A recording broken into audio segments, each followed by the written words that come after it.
며느리 등짝을 후려치고 깨진 뚝배기 값을 월급에서 까겠다고 소리 지르는 시어머니.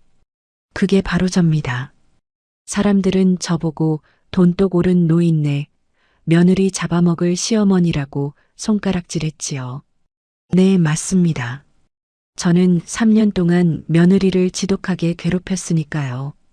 한겨울에 구멍난 양말을 신고 다니는 며느리에게 핀잔을 주고 친정 아버지가 쓰러졌다는 소식에도 가게 문부터 닫으라고 소리쳤던 접니다. 하지만 여러분, 보이는 게 다가 아니라는 말 들어보셨지요? 제가 왜 그토록 악독하게 굴었는지, 제 통장의 잔고가 왜 영원이 되었는지, 그리고 그날 허름한 며느리의 친정집 앞에서 제가 왜 무릎을 꿇고 오열했는지, 그 속에 숨겨진 진짜 이야기를 오늘 처음으로 털어놓으려 합니다. 본격적인 사연 시작 전에 구독과 좋아요 한 번씩 꼭 눌러주시고 지금 어디서 듣고 계신지 댓글로 안부 남겨주시면 저 같은 늙은이에게 정말 큰 힘이 될 것 같습니다. 그럼 제 인생에서 가장 치열했고 가장 미안했던 그 시절로 함께 가보시죠. 아, 국물을 왜 흘려? 그게 다 돈이야, 돈. 내 목청이 국밥집 전체를 쩌렁쩌렁 울리던 그 순간 손님 20댓명의 시선이 일제히 주방 쪽으로 쏠렸지요. 점심시간 가장 바쁜 전쟁통 한복판에서 나는 또 불호령을 내리고 있었습니다. 뚝배기를 나르던 수진이가 화들짝 놀라 어깨를 움츠리더군요. 국물 몇 방울이 바닥에 튄 것뿐인데 마치 천지가 무너진 죄라도 지은 것처럼 그 애는 고개를 푹 숙였지요. 죄송해요, 어머니. 죄송하면 다야? 저 국물이 땅 파면 나오는 줄 알아? 새벽 4시부터 뼈다귀 고운 게 몇 시간인데. 나도 알아요. 국물 몇 방울에 이렇게까지 할 필요 없다는 거. 근데 입을 열면 자꾸 독한 말만 튀어나오더군요. 평생을 이렇게 살아왔으니 이 나이 먹어서 어떻게 달라지겠습니까? 주방에서 국을 끓이던 민수가 움찔하는 게 느껴졌습니다. 내 아들이에요. 수진이 남편이기도 하고요. 녀석이 아내 쪽을 힐끔 쳐다보는 게 눈에 들어왔지요. 뭔가 말하고 싶은 눈치였지만 결국 아무 말도 못하고 고개를 숙이더군요. 그 눈빛이 미안해라고 말하는 것 같았습니다. 나는 그 모습을 못 본 척했어요. 아들이 중간에서 얼마나 힘든지 모르는 바 아니었지요. 하지만 지금은 어쩔 수 없었습니다. 수진이는 앞치마로 바닥을 훔치며 연신 고개를 조아렸지요. 흰 고무장갑 낀 손이 벌벌 떨리는 게, 저것 봐라. 또 울 기세더군요. 어휴, 울긴 왜 울어. 밥벌이 하는데 눈물이 나와? 정신 똑바로 안 차릴래. 속으로는 말이지요. 제발 울지 마라. 사람들이 본다. 이 바보야 하고 있었는데 입 밖으로 나온 건 또 호통이었지 뭡니까. 가게 구석에서 밥을 먹던 단골 할머니가 혀를 끌끌 차시더군요. 금자야, 너 좀 너무한 거 아니야? 며느리가 불쌍하다. 불쌍하긴요. 밥 굶깁니까? 잠 못 재웁니까?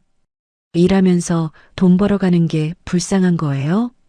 나는 퉁명스럽게 받아쳤지만 속이 편할 리가 없었습니다. 손님들 눈에 나는 그냥 독한 시어머니, 며느리 피 말리는 악독한 노인네였겠지요. 틀린 말도 아니었으니까. 점심 전쟁이 끝나고 가게가 좀 한산해질 무렵이었어요. 수진이가 설거지를 하다 말고 뚝배기 하나를 바닥에 떨어뜨렸지요. 쨍그랑. 순간 내 머릿속이 하얘졌습니다. 뚝배기가 깨진 게 아니라 내 속에서 뭔가가 확 치밀어 오르는 느낌이었지요. 또 소리를 지르겠구나. 나도 나를 멈출 수가 없구나 싶었어요. 이거 사. 나는 주방으로 뛰어들어가 수진이 등짝을 한 대 후려쳤습니다. 네 몸값보다 비싼 거야. 뚝배기 하나가 얼마인 줄 알아. 민수가 황급히 달려왔지요.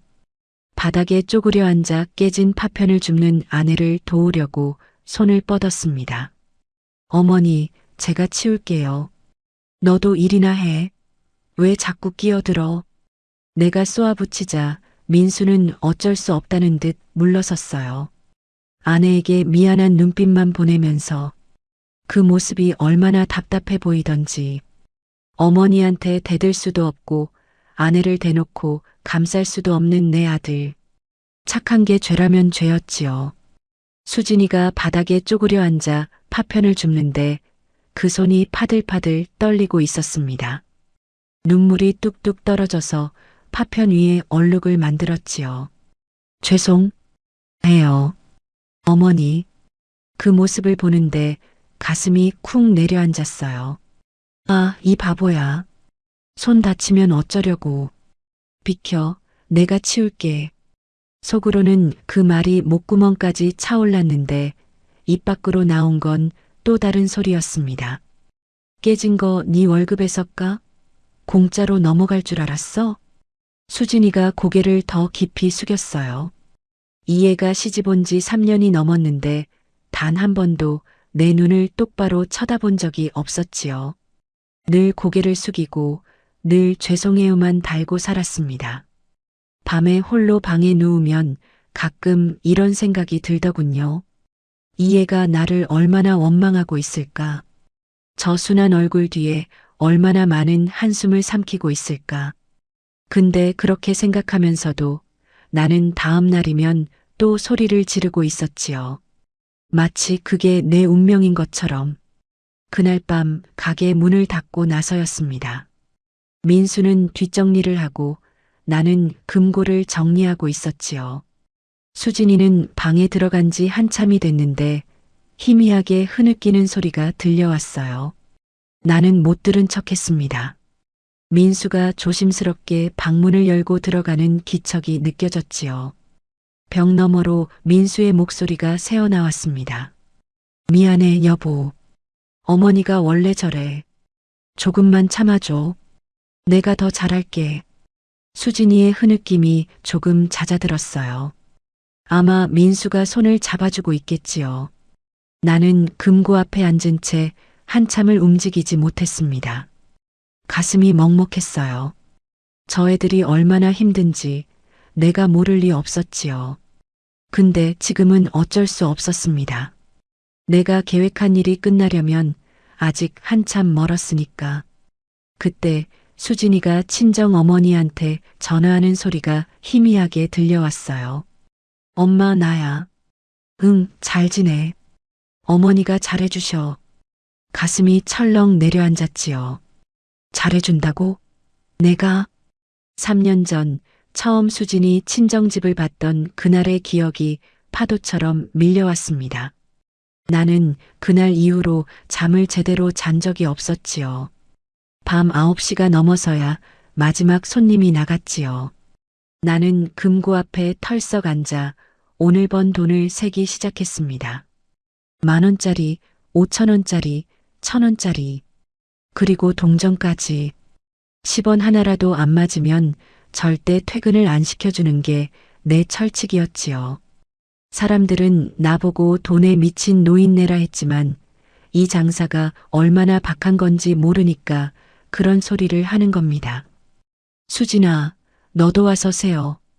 수진이가 조심조심 내 옆에 앉았어요. 온종일 서서 일했으니 다리가 천근만근이었을 텐데 그 애는 내색 한 번 안 하더군요. 앞치마를 풀고 바닥에 쪼그려 앉는 순간 내 눈에 뭔가가 확 들어왔습니다. 양말. 그의 발에 신긴 양말에 구멍이 뻥 뚫려 있었어요. 엄지발가락이 삐죽 튀어나와서 창피한 줄도 모르고 있더군요. 한두 번 빨아 신은 게 아니라 천이 닳고 닳아서 실밥이 풀어진 거였지요. 순간 가슴이 뜨끔했습니다. 저게 뭐야? 시집 온 지 3년이 넘은 며느리가 양말 하나 변변히 못 신고 다니는 거야? 근데 입 밖으로 나온 말은 또 달랐지요. 야, 그 꼴이 뭐야? 수진이가 화들짝 놀라 발을 숨기려고 했지만 이미 늦었습니다. 궁상 떨지 마라. 남들이 보면 내가 돈 안 주는 줄 알 거 아냐. 월급 받아서 뭐 하는 거야. 양말 하나를 못 사 신어? 수진이가 고개를 푹 숙였어요. 그 얇은 어깨가 움츠러드는 게 보이더군요. 죄송해요, 어머니. 죄송은 무슨. 즉, 나는 금고에서 10,000원짜리 2장을 꺼내 수진이 앞에 툭 던졌습니다. 던진 거예요. 건넨 게 아니라. 당장 내일 양말 사 신어. 이 집 망신시키지 말고. 그때 옆에서 지켜보던 민수가 입을 열었지요. 어머니, 그만하세요. 목소리가 작았습니다. 거의 중얼거리는 수준이었어요. 하지만 나는 그 말을 놓치지 않았지요. 넌 빠져. 내가 쏘아붙이자 민수는 더 이상 말을 잇지 못했어요. 입을 꾹 다문 채 아내만 안쓰럽게 바라보더군요. 뭔가 더 말하고 싶은 눈치였지만 결국 고개를 돌려버렸습니다. 나는 알았어요. 저 녀석이 왜 저러는지. 아내 편을 들고 싶겠지요. 하지만 그러면 어머니인 내가 상처받을까봐 참는 거였습니다. 내가 끼어들면 더 커질 것 같아서라고 스스로 합리화하면서 착한 게 죄라면 죄인 녀석이었지요. 수진이가 그 돈을 두 손으로 받아들었습니다. 근데 그 눈빛이 이상했어요. 고맙다는 것도 아니고 서럽다는 것도 아니고 뭐랄까 무언가를 삼키는 눈이었지요. 어머니 감사합니다.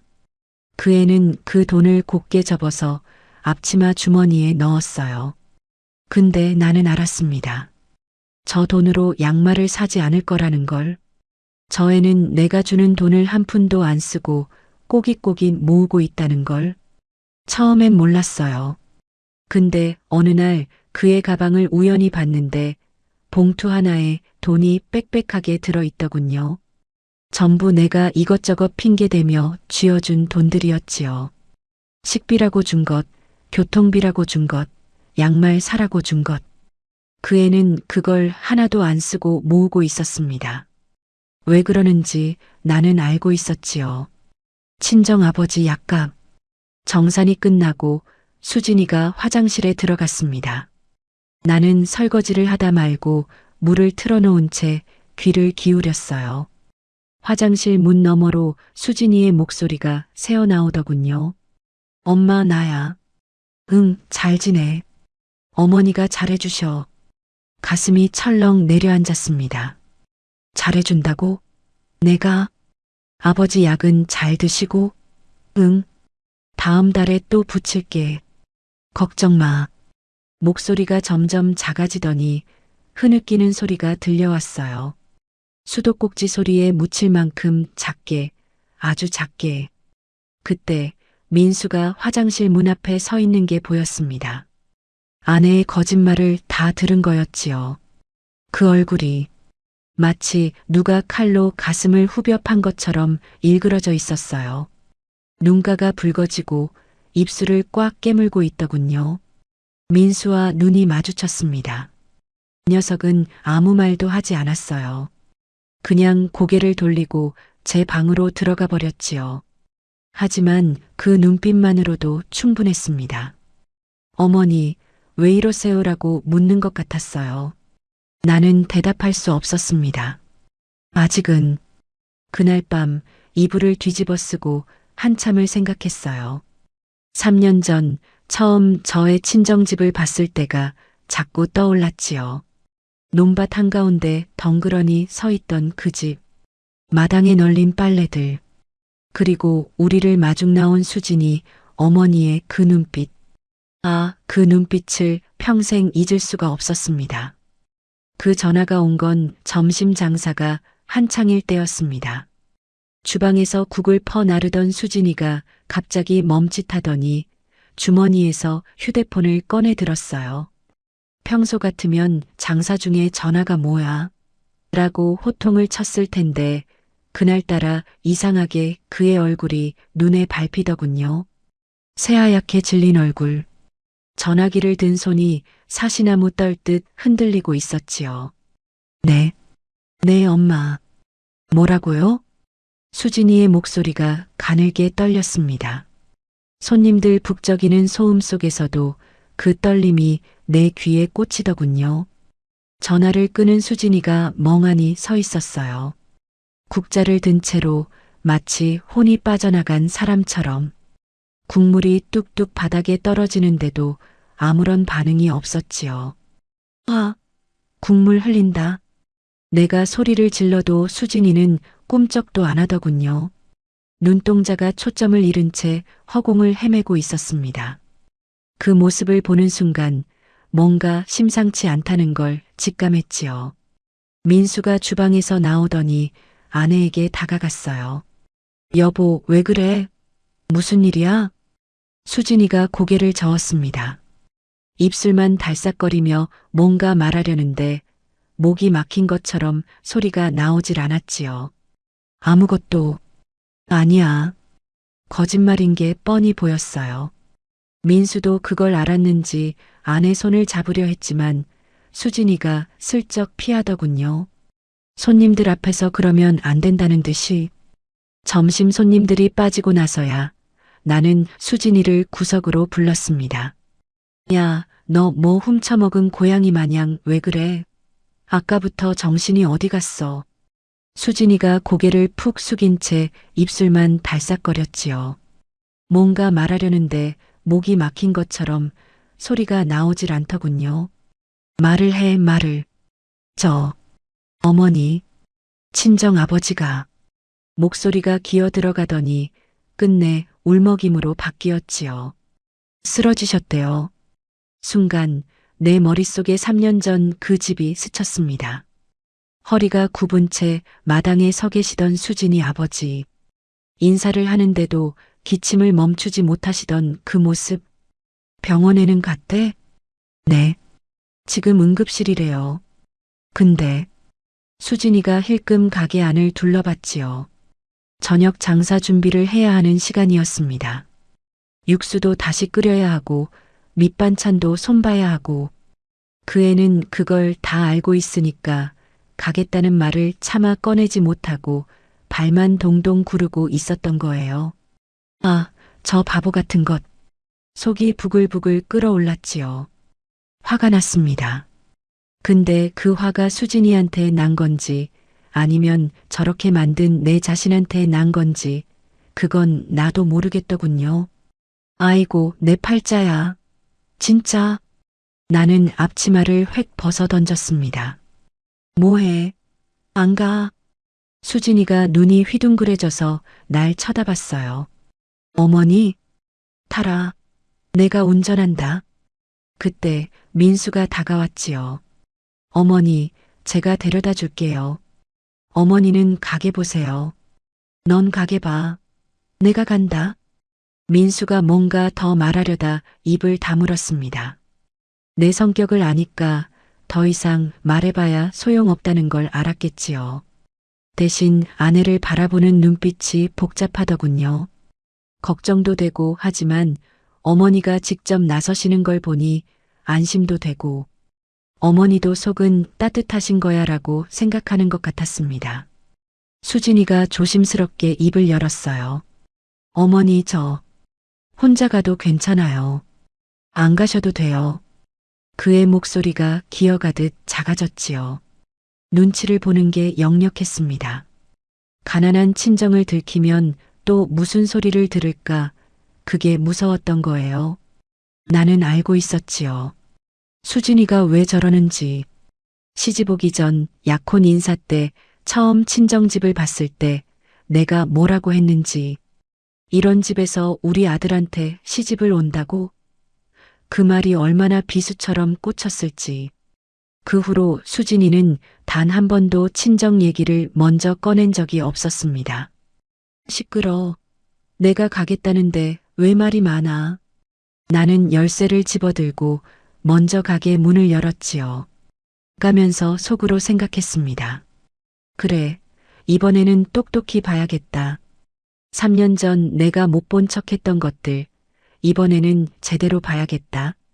그때는 몰랐지요. 그날 내가 보게 될 것이 내 인생을 송두리째 바꿔놓을 거라는 걸. 트럭이 국도로 접어들자 차 안에 숨막히는 침묵이 내려앉았습니다. 나는 핸들을 꽉 움켜쥔 채 앞만 보고 달렸어요. 옆자리에 앉은 수진이는 창문에 이마를 붙인 채 꼼짝도 안 하더군요. 라디오라도 틀까 싶다가 괜히 손이 안 가더라고요. 뭘 해도 어색할 것 같았지요. 1시간쯤 달렸을까? 내비게이션이 고속도로를 빠지라고 안내했습니다. 빠지고 나니 왕복 2차선 국도가 나오더군요. 거기서 또 30분. 점점 주변의 건물이 사라지고 논밭만 끝없이 펼쳐지기 시작했지요. 아이고, 기름값 아깝게 멀기도 엄청 머네. 나도 모르게 투덜거림이 튀어나왔어요.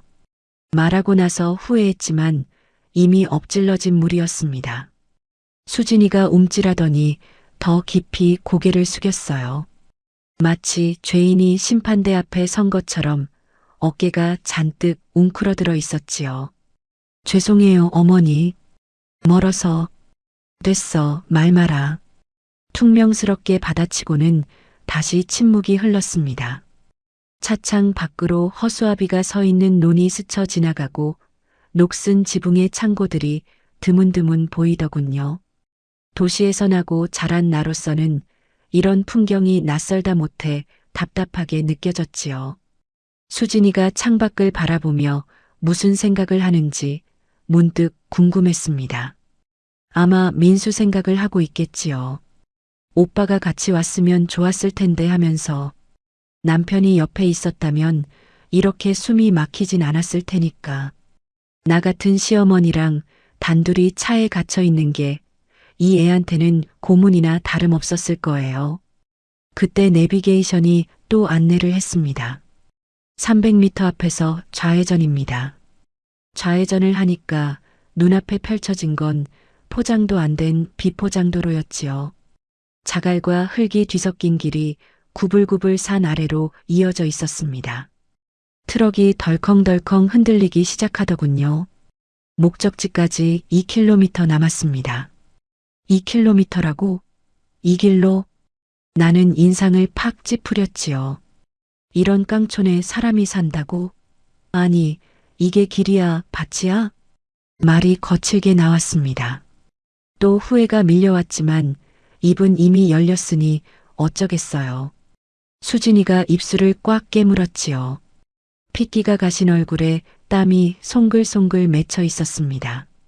창밖을 보는 척하고 있지만 사실은 내 눈치를 살피고 있다는 걸 나는 알았어요.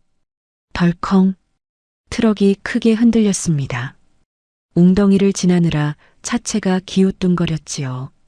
그 순간 수진이 입술에서 피가 비쳤어요. 너무 세게 깨문 거였습니다. 야, 너 입술. 괜찮아요. 수진이가 손등으로 재빨리 입술을 훔쳤어요. 그 손이 떨리고 있었지요. 괜찮은 게 아니었습니다. 아무것도 괜찮지 않았어요. 나는 그 모습을 힐끔 보면서 속으로 생각했지요. 이 애가 얼마나 무서우면 저러고 있을까? 시어머니가 친정집을 보면 뭐라고 할까? 얼마나 구박할까? 그 생각에 피가 나도록 입술을 깨물고 있는 거겠지. 미안하다는 말이 목구멍까지 차올랐습니다. 근데 그 말은 끝내 나오지 않았지요. 대신 나는 핸들만 더 꽉 움켜쥐었어요. 길이 점점 좁아졌습니다. 양옆으로 잡초가 우거져서 트럭 옆구리를 긁었어요. 이런 데를 매일 걸어 다녔을 수진이 어린 시절이 떠올랐지요. 비 오는 날이면 이 길이 얼마나 질퍽거렸을까. 겨울이면 얼마나 미끄러웠을까. 다 왔어요, 어머니. 수진이의 목소리가 가늘게 떨렸습니다. 고개를 들어 앞을 보는 순간 나는 숨이 턱 막혔어요. 3년 전 봤던 그 집이 눈앞에 나타났거든요. 근데 그때보다 더 훨씬 더. 아, 이럴 수가. 트럭에서 내리는 내 다리가 후들거렸지요. 트럭 문을 열고 내리는 순간 나는 그 자리에 얼어붙었습니다. 3년 전에도 봤던 집이에요. 근데 그때보다 더 심했어요. 훨씬 더. 지붕의 기와는 반 이상이 깨져서 푸른 방수천으로 덕지덕지 덮여 있었고 흙벽은 금이 가서 속살이 드러나 있었지요. 마당이라고 부르기도 민망한 공터에는 잡초가 무릎까지 자라 있었고 한쪽 구석에 녹슨 농기구들이 쓰러져 있었습니다. 이거 나도 모르게 헛웃음이 나왔지요. 웃긴 게 아니라 너무 기가 막혀서 웃음밖에 안 나왔던 겁니다. 수진이가 내 옆에 서서 고개를 푹 숙이고 있었어요. 얼굴이 홍당무처럼 빨개져 있었지요. 창피함과 수치심으로 온몸이 불타고 있는 게 눈에 보이더군요. 아마 그 애는 지금 쥐구멍이라도 있으면 들어가고 싶었겠지요. 어머니 그러니까 수진이가 뭔가 말하려다 입을 다물었습니다. 변명할 말이 없었던 거예요. 이 광경 앞에서 무슨 변명을 하겠어요. 들어가 봐. 내가 먼저 걸음을 뗐지요. 삐걱거리는 나무 대문을 밀고 마당으로 들어섰습니다. 발밑에서 자갈이 굴러다니고 어디선가 닭 울음소리가 들려왔어요. 현관문이라고 할 것도 없는 낡은 미닫이 문을 열었습니다. 안에서 퀴퀴한 냄새가 확 밀려오더군요. 오래된 집 특유의 곰팡내, 거기에 뭔가 썩어가는 듯한 냄새가 섞여 있었지요. 어머, 안방 문을 여는 순간 나는 숨이 턱 막혔습니다. 냉골 바닥에 이불 한 장 깔아놓고 수진이 아버지가 누워 계셨지요. 얼굴이 해골처럼 앙상했어요. 눈두덩이 푹 꺼지고 광대뼈가 툭 튀어나와 있었습니다. 숨을 쉴 때마다 가슴에서 가래 끓는 소리가 그르렁그르렁 났어요. 이게 뭐야? 이게 대체 뭔 상황이야? 수진이 어머니가 구석에 쪼그리고 앉아 계셨지요. 나를 보더니 황급히 일어나 허리를 굽혔습니다. 아이고 사돈어른. 이런 누추한 데까지 어떻게. 병원은요? 왜 병원에 안 갔어요? 내 목소리가 날카롭게 튀어나왔지요. 수진이 어머니가 고개를 푹 숙였습니다. 대답이 없었어요. 그 침묵이 모든 걸 말해주고 있었지요.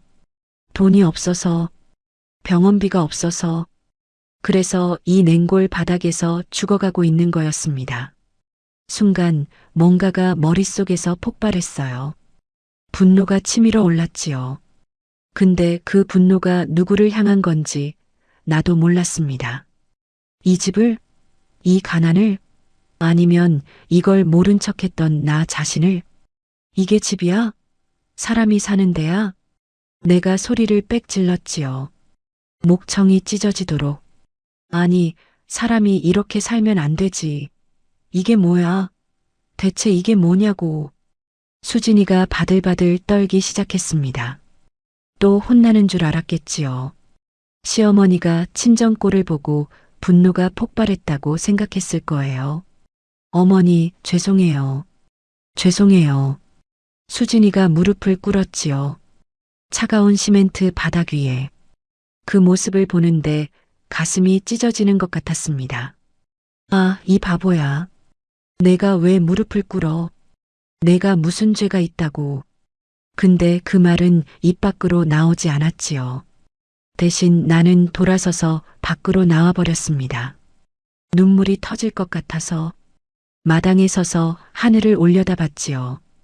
구름 한 점 없는 파란 하늘이 원망스러웠습니다. 그때 수진이 어머니가 뒤따라 나오시더니 내 앞에 털썩 주저앉으셨어요. 사돈어른 제발. 우리 수진이만은. 그 말을 듣는 순간 나는 3년 전 그날이 떠올랐지요. 수진이 어머니가 맨바닥에 무릎을 꿇은 채 고개를 조아리고 계셨습니다. 사돈어른, 우리 수진이가 죄인이 아닙니다. 가난이 죄면 죄지 그 애가 무슨 죄가 있겠습니까? 제발 우리 수진이만은 미워하지 말아주세요. 그 말을 듣는 순간 가슴속에서 뭔가가 콱 막히는 느낌이 들었어요. 미워하다니. 내가 수진이를 미워한다고? 나는 한참을 그 자리에 서 있었지요. 머릿속이 하얘지는 것 같았습니다. 3년간 내가 수진이한테 했던 말들, 했던 행동들이 주마등처럼 스쳐 지나갔어요. 고함을 지르고 등짝을 때리고 뚝배기값 월급에서 까겠다고 했던 것들. 아, 그랬구나. 이 사람들 눈에 나는 그렇게 보였구나. 나는 안방으로 다시 들어갔습니다. 냉골 바닥에 누워 가쁜 숨을 몰아쉬는 사돈어른, 그 옆에 무릎 꿇고 벌벌 떨고 있는 수진이가 보였지요. 순간 나도 모르게 손이 올라갔어요. 퍽! 수진이 어깨를 세게 내리쳤습니다. 어머니. 수진이가 놀라서 고개를 들었어요. 또 맞을 줄 알고 몸을 움츠리더군요. 너는 이 꼴을 하고도 입이 떨어지냐? 내 목소리가 방 안을 쩌렁쩌렁 울렸지요. 말을 했어야 할 거 아냐? 왜 말을 안 했어? 왜? 수진이가 바들바들 떨며 고개를 숙였습니다. 혼나는 줄 알았겠지요. 시어머니가 친정 꼴 보고 분노가 폭발했다고. 근데 말이지요. 내 눈에서 눈물이 주룩주룩 흐르고 있었습니다. 세상에, 내 며느리가 이런 데서 자랐단 말이야. 목이 메어서 말이 제대로 안 나왔지요. 다리에 힘이 풀려서 그 자리에 털썩 주저앉았습니다.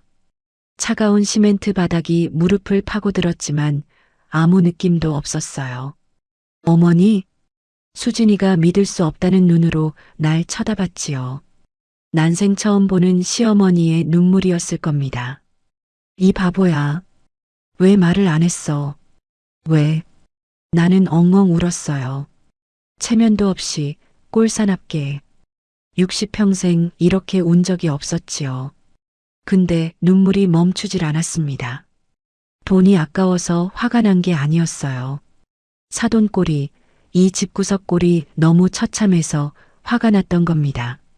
그리고 이걸 3년 동안 모른 척했던 내 자신이 너무 밉고 창피해서 눈물이 터진 거였지요. 수진이도 울기 시작했습니다. 처음에는 소리 없이, 그러다 점점 크게.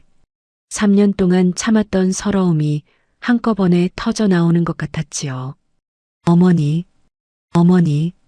그 애가 내 손을 꽉 잡았어요. 태어나서 처음으로 수진이가 먼저 내 손을 잡은 거였습니다. 나는 눈물을 훔치며 휴대폰을 꺼냈어요. 119에 전화를 걸었지요. 손이 떨려서 번호 누르기도 힘들었습니다. 여보세요? 환자가 있어요. 빨리 와주세요. 구급차가 오기까지 15분이 얼마나 길던지. 나는 사돈어른 손을 꼭 잡고 있었지요. 뼈만 앙상하게 남은 손이 너무 차가웠습니다. 병원 응급실. 의사가 이것저것 검사를 하더니 고개를 절레절레 흔들었지요. 왜 이렇게 늦게 오셨습니까? 조금만 더 늦었으면. 나는 그 말을 끝까지 듣지 않았습니다. 수납창구로 직행했지요. 입원 수속해주세요. 검사고 치료고 다 해주시고. 보호자분 비용이 얼마야? 직원이 말한 금액에 눈 하나 깜짝 안 하고 카드를 내밀었지요. 일시불로 긁어. 돈 걱정 말고 다 치료해. 카드를 탁 던지듯 내려놓는 내 손이 아직도 떨리고 있었습니다. 수속을 끝내고 돌아서는데 수진이가 눈물 가득한 눈으로 날 바라보고 있더군요. 뭔가 말하려고 입을 달싹거렸지요. 어머니 저 올라가자. 나는 차갑게 돌아섰습니다. 할 말이 아직 많이 남아 있었지만 지금은 아니었지요. 진짜 해야 할 일이 따로 있었으니까. 서울로 돌아온 후 나는 변했지요. 더 지독해졌습니다. 훨씬 더. 국물 그렇게 펑펑 퍼주면 남는 게 뭐야? 아침부터 고함이었지요. 손님 한 분이 국물 리필을 요청했는데 수진이가 국자 가득 퍼주는 걸 보고 소리를 빽 질렀습니다. 반국자? 반국자면 돼. 손님이 민망한 표정으로 고개를 돌렸지요. 수진이는 얼굴이 홍당무가 되어 연신 고개를 조아렸고요. 저녁에는 더 했습니다. 불 꺼. 해 앉았는데 왜 불을 켜? 어머니, 주방이 어두워서. 어두우면 눈을 크게 떠. 전기세가 공짜야? 수진이가 주방 불을 끄고 희미한 자연광의 의지에 설거지를 하더군요. 그 뒷모습이 눈에 밟혔지만 나는 못 본 척했지요. 다음 날은 반찬 얘기였습니다. 이거 어제 남은 거 아니야? 왜 버려? 어머니, 손님들 드시다 남긴 건데. 손 안 댄 것도 있잖아. 아까워 죽겠네, 진짜. 물론 위생상 안 되는 거 나도 알아요. 근데 자꾸 그런 말이 튀어나왔지요. 마치 돈에 환장한 사람처럼 10원 하나에도 목숨을 거는 것처럼 굴었습니다. 그때 민수가 조심스럽게 다가왔어요. 어머니, 요즘 왜 그러세요? 너무 심하신 거 아니에요? 나는 아들을 한번 쏘아봤지요. 넌 모르는 거야. 가서 일이나 해. 민수가 뭔가 더 말하려다 입을 다물었습니다. 내 성격을 아니까 더 이상 말해봐야 소용없다는 걸 알았겠지요. 대신 아내 쪽을 힐끗 보더니 걱정스러운 표정을 지었어요. 나는 카운터에 앉아 계산기를 두드렸습니다. 숫자들이 눈앞에서 어른거렸지요. 병원비, 수술비, 입원비, 약값. 거기에 내가 계획하고 있는 것까지 더하면 휴! 또 한숨이 나왔어요. 어깨가 천근만근 무거웠지요.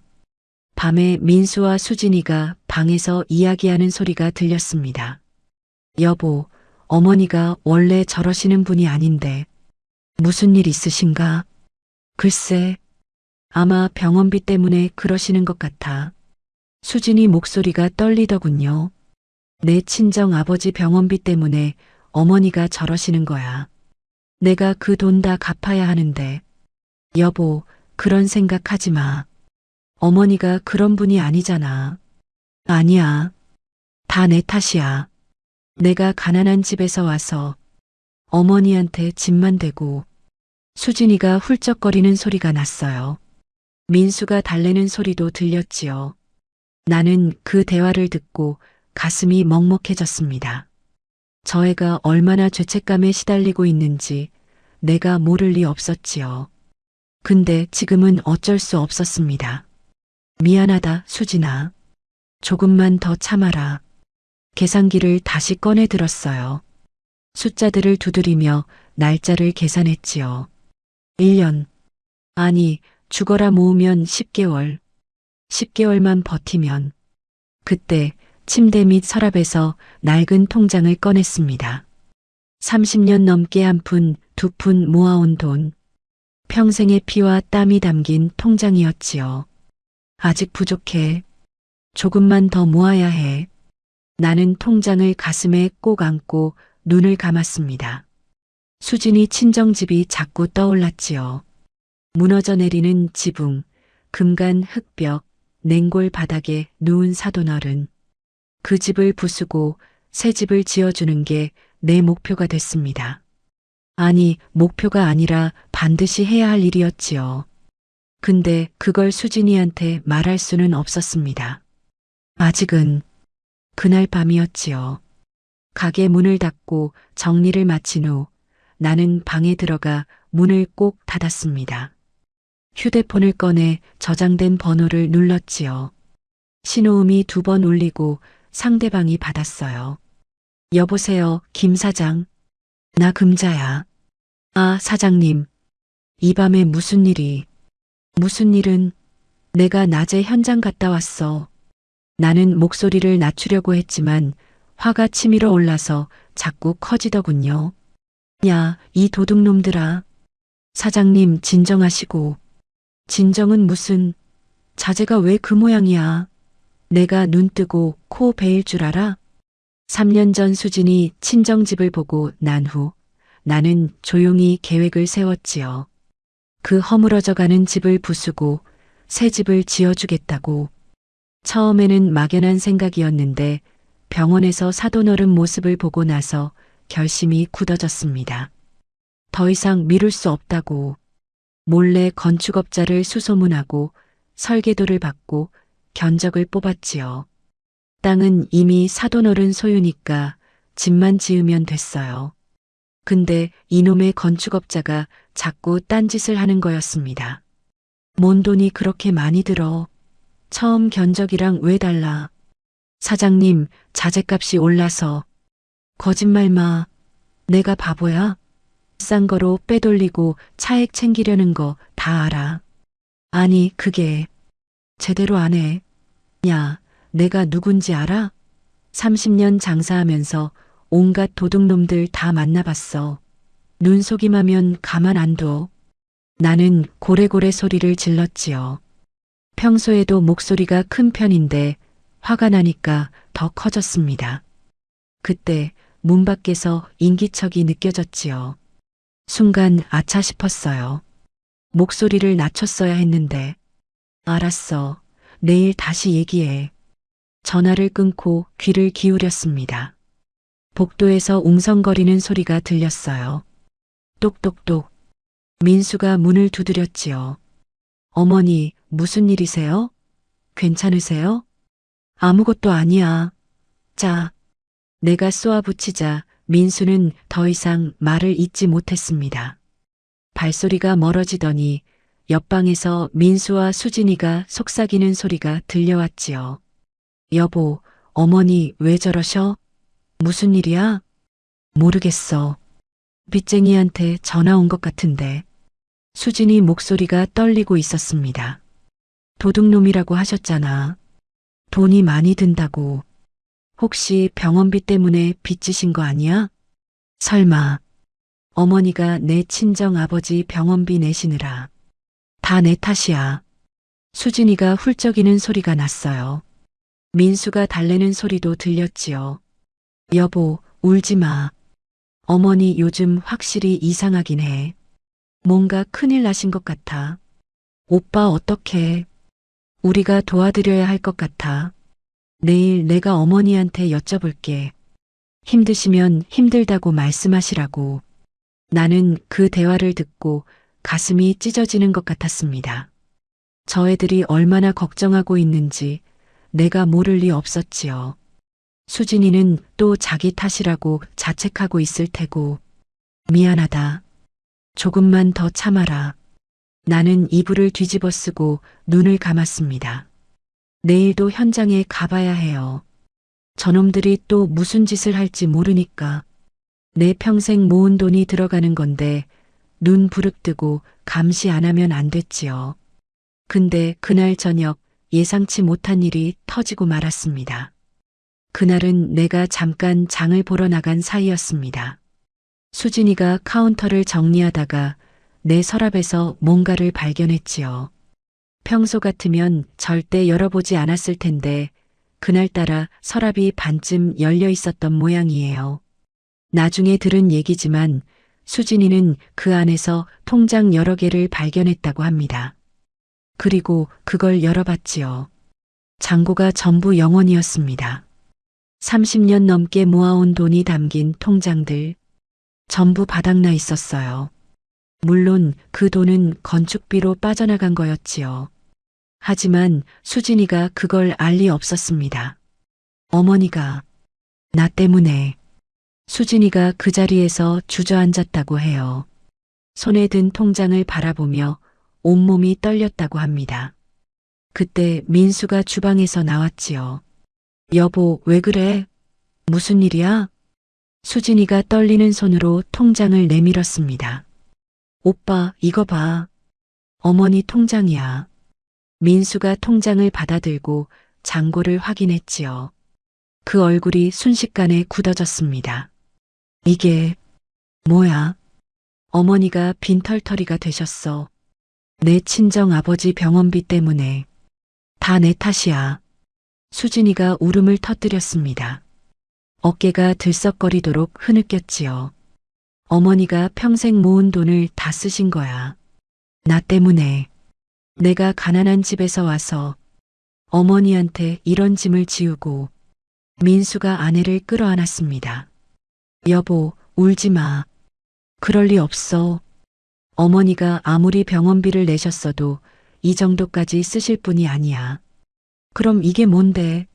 통장이 전부 빈 거잖아. 뭔가 다른 이유가 있을 거야. 진정해. 민수가 아내를 달래고 있었지만 사실 그 녀석도 불안했겠지요.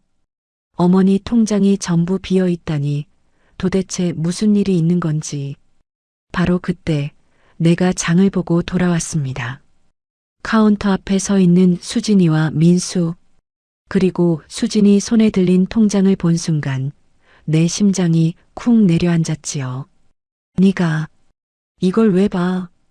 나도 모르게 소리가 터져 나왔습니다. 어머니 나가, 당장 나가. 수진이 손에서 통장을 획 뺏었지요. 손이 떨렸습니다. 들키면 안 되는 건데. 아직 다 안 끝났는데. 어머니, 진정하세요. 수진이가 일부러 본 게 아니에요. 민수가 말렸지만 나는 멈출 수가 없었어요. 둘 다 나가. 오늘 가게 일찍 닫아.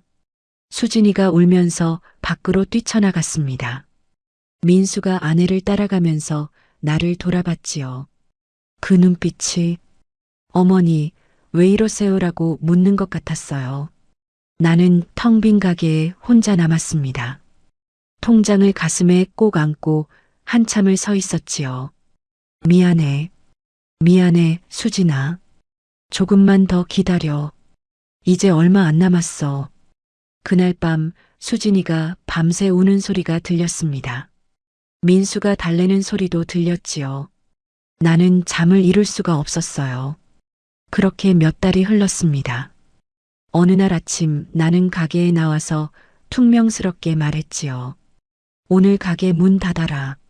갈 데가 있다. 수진이와 민수가 동시에 날 쳐다봤습니다.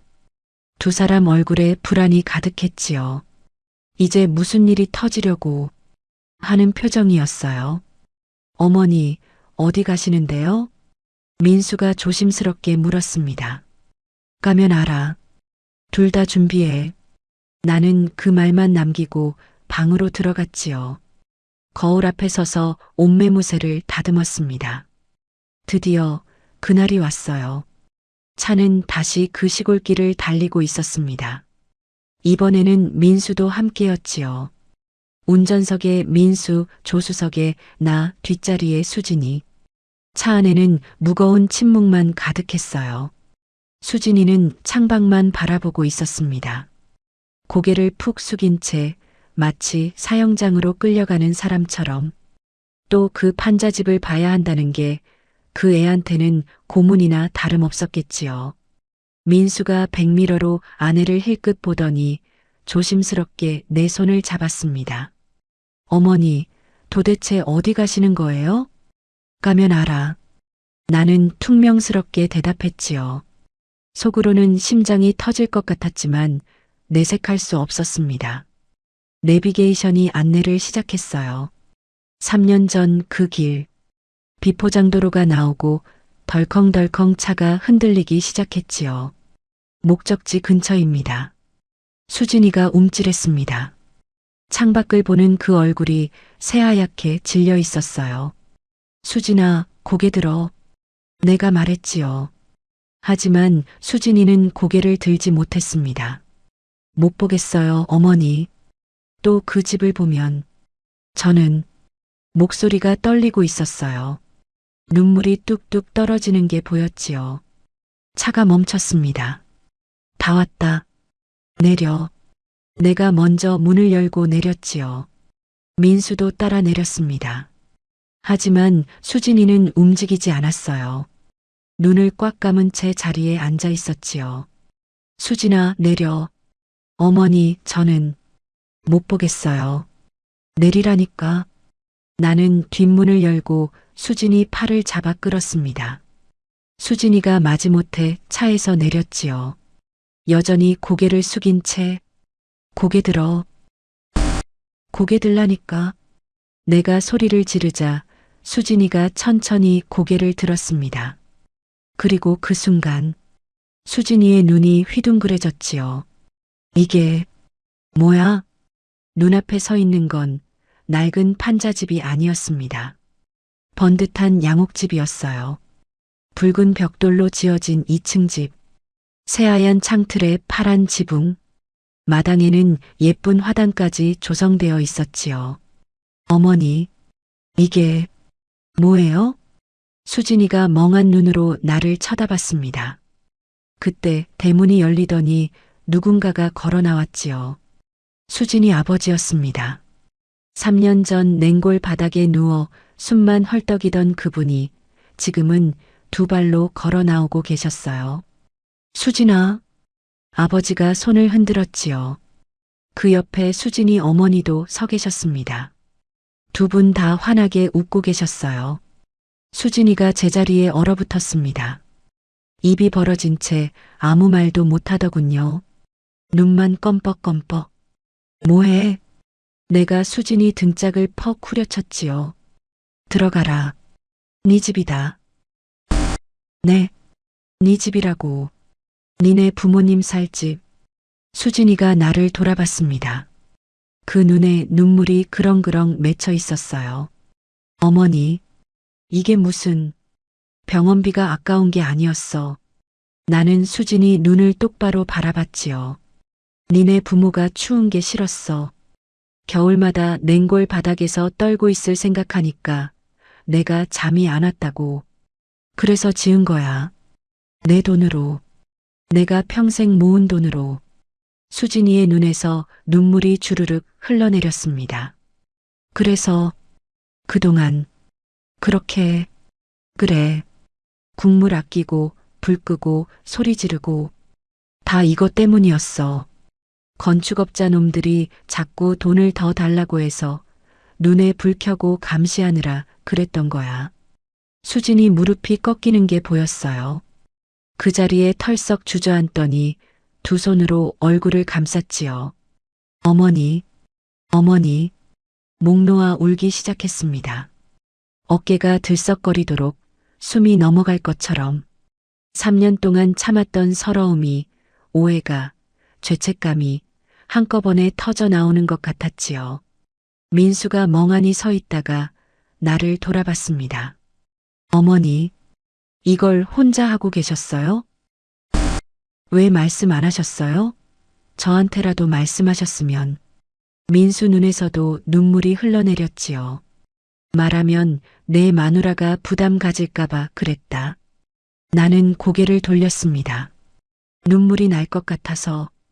수진이가 얼마나 미안해할지 뻔히 보이는데 어떻게 말을 해. 그냥 내가 나쁜 시어머니 노릇하면 되는 거였어. 민수가 다가와 내 손을 꽉 잡았지요. 어머니, 감사합니다.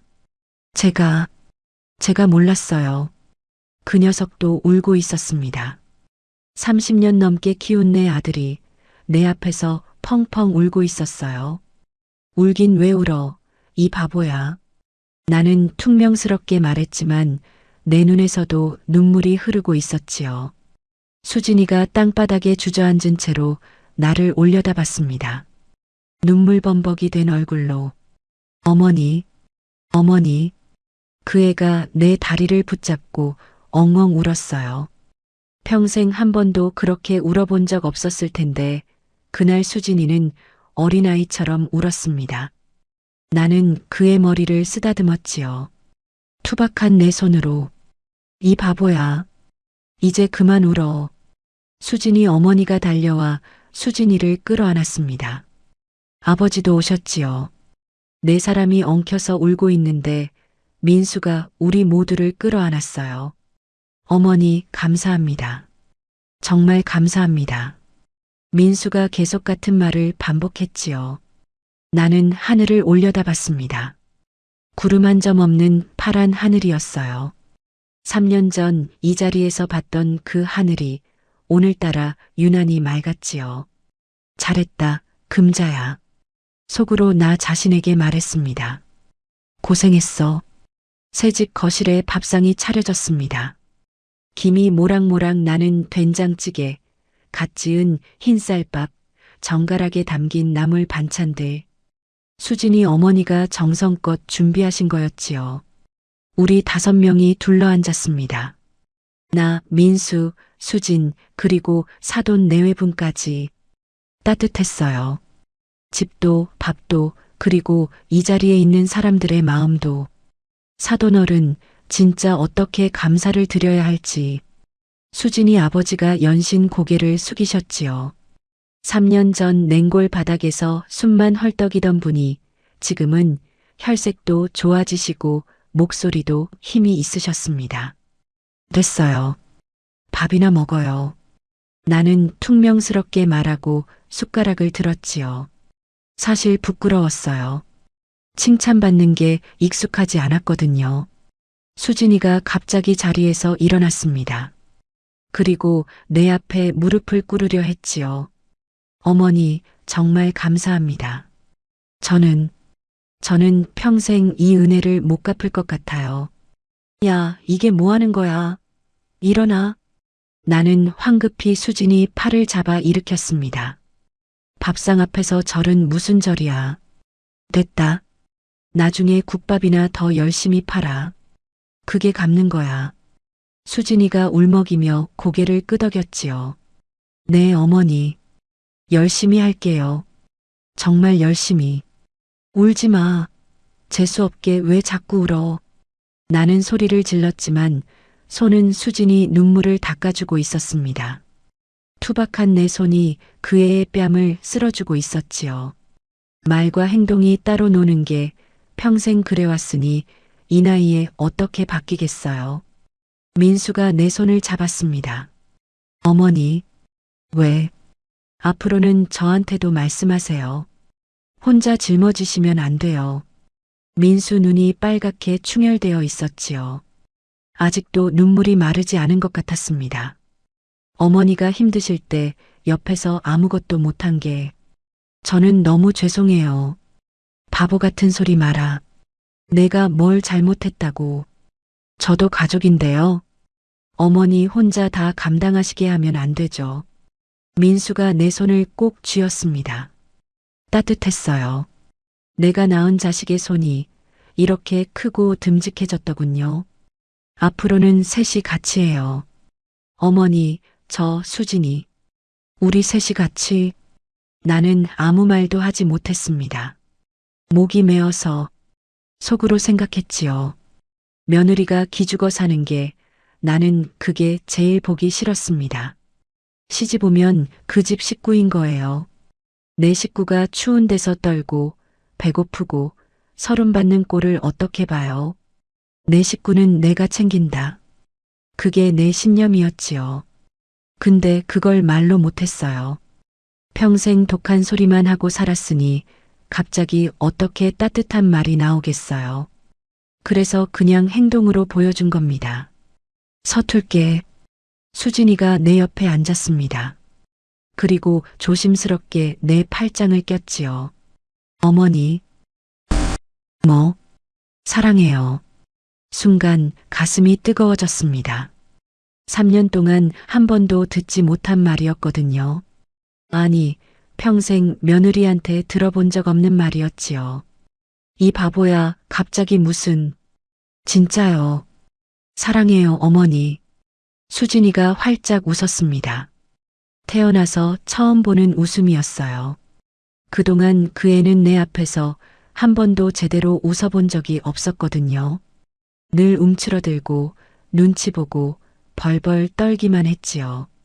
근데 지금 내 옆에서 웃고 있는 수진이는 완전히 다른 사람 같았습니다. 눈이 초승달처럼 휘어지고 볼에 보조개가 패이고 아, 이 애가 이렇게 예쁘게 웃을 수 있는 사람이었구나. 웃으니까 예쁘네. 나도 모르게 말이 튀어나왔지요. 그리고 얼굴이 화끈거렸습니다. 어머니, 수진이가 내 팔을 더 꽉 안았어요. 민수가 우리 둘을 보며 웃고 있었지요. 드디어 우리 집에 평화가 왔네요. 시끄러, 이 녀석아. 나는 핀잔을 줬지만 입꼬리가 올라가는 건 어쩔 수가 없었습니다. 사돈 내외분도 웃고 계셨어요. 수진이 어머니가 눈물을 훔치시며 말씀하셨지요. 사돈어른 정말 감사합니다. 우리 수진이를 며느리로 받아주셔서. 무슨 말씀을요? 제가 복 받은 거죠. 진심이었습니다. 며느리 복이 따로 없더군요. 그렇게 시간이 흘렀습니다. 국밥집은 여전히 바쁘고 나는 여전히 소리를 지르고 있었지요. 아, 빨리빨리 안 움직여. 손님이 기다린다고. 점심시간 가게가 손님들로 북적이는 와중에 내 목청이 쩌렁쩌렁 울렸습니다. 예전이랑 똑같았어요. 아니, 어쩌면 더 커졌을지도 모르지요. 근데 달라진 게 하나 있었습니다. 네 갑니다, 어머니. 수진이가 씩씩하게 대답하며 뚝배기를 날랐지요. 예전처럼 움츠러들지 않았어요. 벌벌 떨지도 않았고요. 오히려 활기차게 웃으면서 손님들에게 인사를 건넸습니다. 어서 오세요. 뭐 드릴까요? 손님들도 놀라더군요. 예전에 그렇게 기죽어 있던 며느리가 지금은 완전히 다른 사람처럼 밝아졌으니까. 어머, 며느리 많이 밝아졌네? 무슨 좋은 일 있어? 단골 할머니가 물었지요. 그냥요. 우리 시어머니가 세상에서 제일 좋은 분이라는 걸 알았거든요. 수진이가 내 쪽을 보며 활짝 웃었습니다. 나는 괜히 헛기침을 했지요. 쓸데없는 소리 하지 말고 일이나 해. 네, 알겠습니다, 어머니. 수진이가 또 씩씩하게 대답했어요. 예전에는 죄송해요만 달고 살았는데 이제는 당당하게 대꾸를 합니다. 그게 보기 좋았어요. 솔직히 말하면 민수가 주방에서 국을 끓이다가 고개를 내밀었지요. 어머니, 좀 천천히 하세요. 수진이 지금도 열심히 하고 있잖아요. 시끄러. 넌 국이나 끓여. 네네, 알겠습니다. 민수가 웃으며 다시 주방으로 들어갔습니다. 예전에는 눈치만 보면서 아무 말도 못했는데 이제는 당당하게 한마디씩 거들더군요. 어머니한테도 아내한테도. 여보, 힘들면 말해. 내가 도와줄게. 괜찮아, 오빠. 나 요즘 힘 많이 생겼어. 수진이가 뚝배기를 나르며 남편에게 윙크를 했지요. 민수가 엄지를 치켜 세웠습니다. 나는 카운터에 앉아 그 모습을 지켜봤어요. 입꼬리가 저절로 올라가더군요. 이제야 좀 사람 사는 것 같네. 속으로 중얼거렸습니다.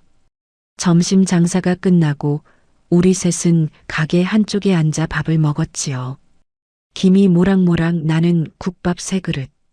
내가 30년 넘게 끓여온 그 국밥이었습니다. 어머니, 오늘 국물 진짜 맛있어요. 수진이가 국물을 호호 불며 말했지요. 당연하지. 내가 끓였는데 저도 어머니처럼 맛있게 끓일 수 있을까요? 연습하면 되지. 내가 가르쳐 줄 테니까.